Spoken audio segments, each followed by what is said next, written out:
ब्रह्मा जी जन्म लेते हैं उस कमल से ही।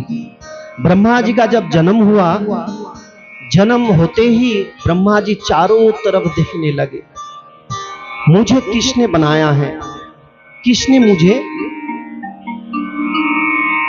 सृजन किया है। देखने लगे मेरा सृष्टिकर्ता कौन है, मैं कहां से आया और मैं कैसे आया। यही प्रश्न सभी मनुष्यों का भी है, हम कहां से आए और हम कहां जाएंगे और हमें क्या करना है।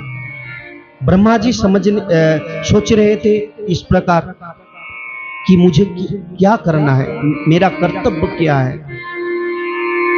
जब सोचने लगे, सोचते सोचते ब्रह्मा जी वो जो कमल का जो नाल है उस नाल में प्रवेश करके कभी नीचे जाते हैं, कभी ऊपर चले जाते हैं, कभी बीच में बैठ जाते हैं। इसी प्रकार अनंत काल तक ब्रह्मा जी कभी नीचे कभी ऊपर।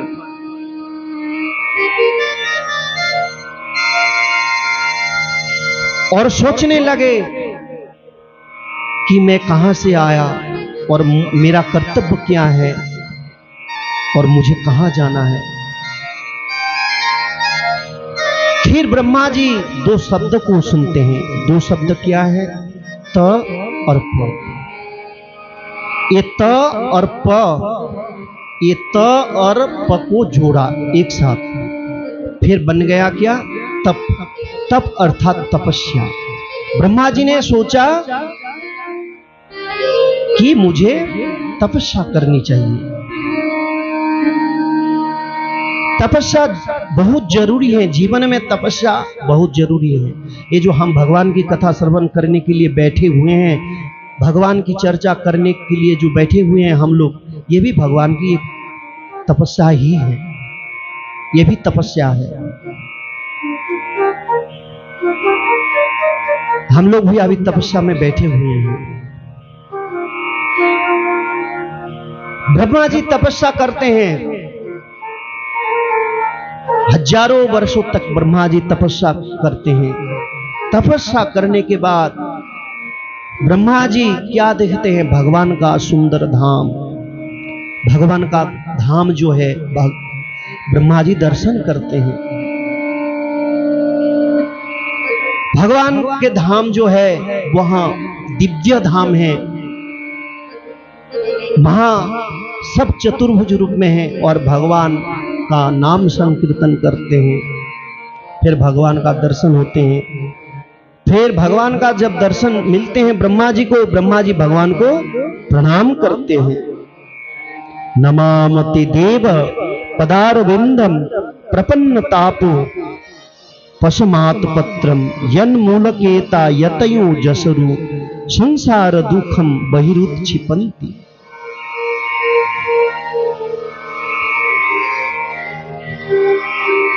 भगवान को प्रणाम करते हैं। भगवान को प्रणाम करके कहते हैं, प्रभु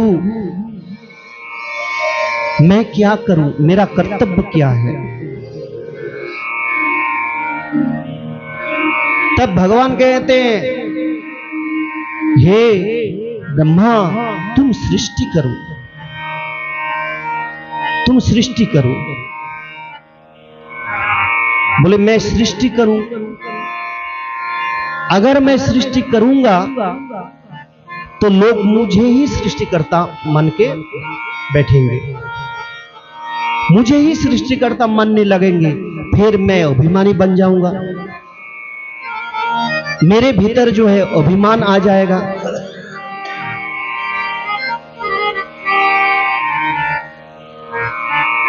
बोले नहीं, अभिमान नहीं आएगा, अहंकार नहीं आएगा, तुम्हें मैं एक ज्ञान प्रदान करता हूं। तो भगवान नारायण ब्रह्मा जी को ज्ञान प्रदान करते हैं। वो ज्ञान क्या है, कौन सा ज्ञान है? वही ज्ञान जो है, वही भागवत चतुर्श्लोकी जो भागवत है, वही भागवत चतुर्श्लोक के रूप में 4 श्लोकों के रूप में भगवान नारायण ब्रह्मा जी को प्रदान करते हैं। अहमेवासमेवाग्रे नान्यद यत् सद सत्परम पश्चादहम यदि तच्च योगो शिष्ये तस्मयहम ऋतेर्थम यत् प्रतीयेत ना प्रतीयत चात्मनि तद विद्यादात्मा मनु मायाम यथाभास यथातमः यथा महांति भूतानि भूतेषुच्च बचेष्वनु प्रविष्ठान प्रविष्ठानि तथा तेषु नातेष्वहम् एतावदेव जिज्ञासं तत्व जिज्ञासुनात्मनः अन्वय व्यतिरेकाभ्याम यत्सत् सर्वत्र सर्वदा। यहां दिव्य ज्ञान जब प्रदान करते हैं भगवान ब्रह्मा जी को, ब्रह्मा जी गदगद हो जाते हैं, प्रसन्न हो जाते हैं। और भगवान ने कहा, हे ब्रह्मा जी, तुम इस ज्ञान का अनुष्ठान करना। यहां का कहकर भगवान अदृश्य हो जाते हैं। अब ब्रह्मा जी सृष्टि करने लगते हैं। ब्रह्मा जी जब सृष्टि करने लगे, ब्रह्मा जी सर्वप्रथम सनत सनंदन सनातन सनत कुमार को उत्पन्न करते हैं, चतुर्सन को। फिर चतुर्सन को जब उत्पन्न करते हैं ब्रह्मा जी, चतुर्सन को उपदेश देते हैं कि हे चतुर्सन, तुम लोग सृष्टि करो। चतुर्सन ने, सनकादि ने, सनक सनंदन सनातन सनत कुमार ने मना कर दिया कि नहीं, हम सृष्टि नहीं करेंगे। मना करते हैं, बोले हम सृष्टि के चक्कर में नहीं पड़ेंगे।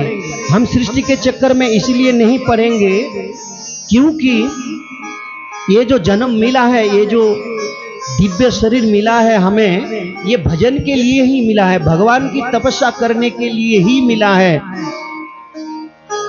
भगवान की भक्ति करने के लिए ही मिला है। हम संसार के चक्कर में नहीं फंसेंगे, हम संसार के चक्कर में नहीं पड़ेंगे।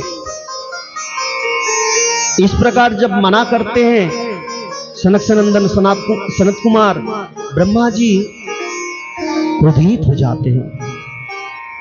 अच्छा, मेरा पुत्र होकर के तुम लोग मेरा ही तिरस्कार कर रहे हो, मुझे ही मना कर रहे हो, मेरा आदेश पालन नहीं कर रहे हो, मेरा आदेश उल्लंघन कर रहे हो। क्रोध करते हैं। वो क्रोध के कारण, जब भयंकर क्रोध करते हैं, वो क्रोध के कारण ब्रह्मा जी के ललाट से भगवान रुद्र प्रकट होते हैं। भगवान रुद्र शिव जी प्रकट होते हैं।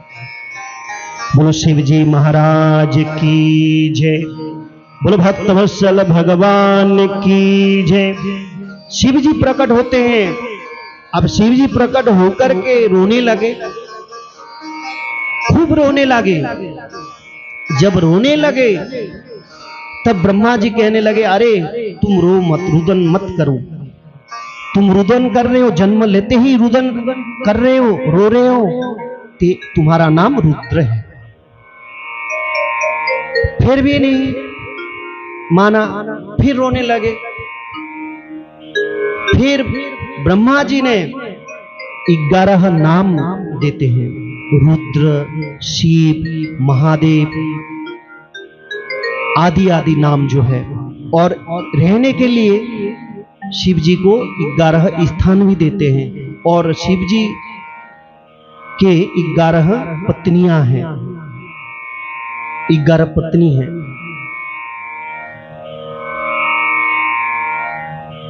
अब शिव जी कहने लगे ब्रह्मा जी से, पितामह मैं क्या करूं, मेरा कर्तव्य क्या है।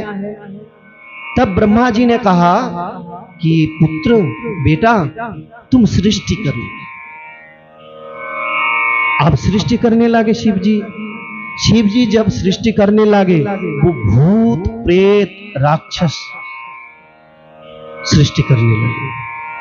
वो भूत प्रेतों से ये संसार एकदम चारों तरफ भर जाते हैं।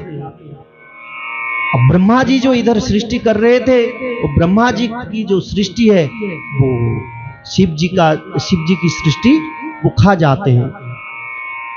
शिव जी जो राक्षसों को सृष्टि करते हैं, बनाते हैं, वो राक्षस ब्रह्मा जी के जो सृष्टि है वो ब्रह्मा जी की सृष्टि को नष्ट कर देते हैं, खा जाते हैं। तब ब्रह्मा जी ने देखा कि ये तो अनर्थ हो रहा है। तब ब्रह्मा जी शिव जी को मना करते हैं कि हे शिव जी, हे शंकर, तुम सृष्टि मत करो, तुम सृष्टि को बंद करो। बोले मैं क्या करूं? बोले पहले तुम तपस्या करो, जब तक तपस्या नहीं करोगे तुम्हारे द्वारा मतलब जो अच्छा जो मतलब कोई अच्छे वस्तु नहीं सृष्टि हो पाएंगे, तुम्हारे द्वारा सृष्टि नहीं हो पाएगी। तब शिव जी तपस्या करने लगे। तपस्या करते करते बहुत दिन बाद फिर शिव जी के और पार्वती के द्वारा गणेश और कार्तिक जैसे पुत्र को प्राप्त करते हैं। बोलो भक्तवत्सल भगवान की जय। इसीलिए तपस्या बहुत जरूरी है। अगर हम तपस्या नहीं करते हैं तो हमारे जो पुत्र होंगे, हमारी जो संतानें होंगे तो वो अच्छे नहीं होंगे। शिव जी ने तपस्या किया, तब जाकर के गणेश जैसे पुत्र को प्राप्त करते हैं, कार्तिक जैसे पुत्र को प्राप्त करते हैं। लेकिन सृष्टि आगे नहीं बढ़ रही है। ब्रह्मा जी चिंता करने लगे, अब क्या करूं? तब ब्रह्मा जी अपने शरीर को दो भागों में विभक्त कर देते हैं। अर्थात ब्रह्मा जी के दाहिने हिस्से से मनु जी महाराज प्रकट होते हैं, मनु जी का जन्म होते हैं, और बाएं अंग से शतरूपा, दाहिना अंग से मनु महाराज और बाएं अंग से शतरूपा जन्म लेते हैं। जो मनुष्य मात्र के जो आदि माता पिता है ये है मनु महाराज। ये मनु महाराज से ही मनुष्य की सृष्टि।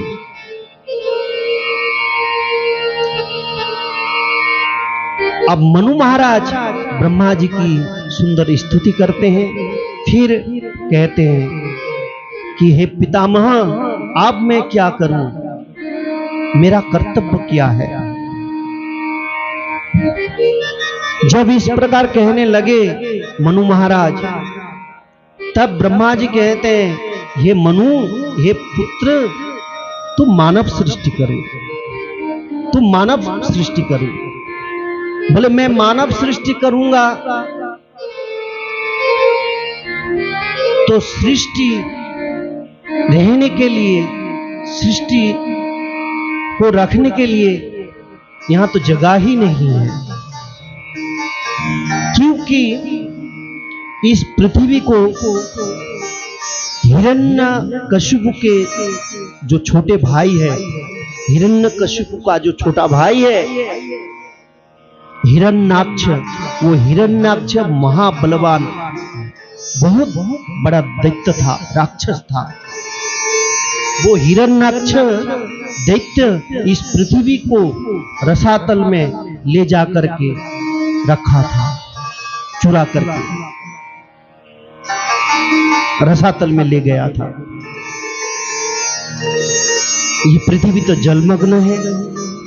अब मानव सृष्टि करेंगे मनु महाराज, मनुष्य कहां रुकेंगे, कहां रहेंगे, कहां बैठेंगे, कहां खड़े होंगे। ब्रह्मा जी चिंता करने लगे, सोचने लगे। उसी समय भगवान की इच्छा से, भगवत इच्छा से ब्रह्मा जी की नासिका से एक जीव निकालते हैं। इत्यभिधयायतु नासा विव्रात सहसानघ वराह तो को निर्दात अंगुष्ठ परिमाणकः। इत्यभिधयायतो नासा विव्रात सहसानघ। वो जीव निकला तो छोटा अंगुष्ठ मात्र का, लेकिन देखते देखते वो विशाल शरीर को धारण करते हैं। ये कौन है? यही बराह भगवान है। बोलो बराह भगवान की जय। श्री कृष्ण।